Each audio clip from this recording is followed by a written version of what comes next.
আমরা এখানে দাঁড়িয়েছি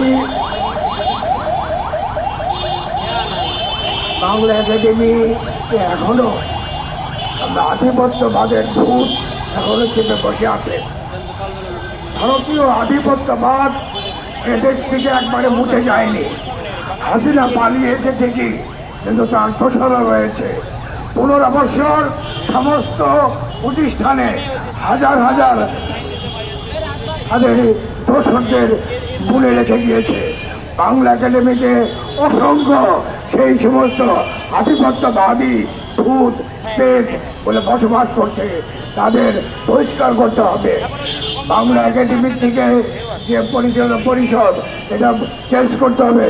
শুধু বাংলা একাডেমি নয়, শিল্পকলা একাডেমি এবং যারা উপদেষ্টা পরিষদে রয়েছে ফারুকি সহ অনেক ভারতীয় দালাল রয়েছে, তাদেরও অপসারণ করা দরকার। তা না হলে এদেশ ভারতীয় আধিপত্যবাদ থেকে মুক্ত হবে না। ভারতীয় আধিপত্যবাদের থেকে মুক্ত হওয়ার জন্য আমরা সংগ্রাম করছি। প্রয়োজনে আরো কঠোরতর সংগ্রাম করবো, আমরা আগুন ছেড়ে দেবো। ধন্যবাদ।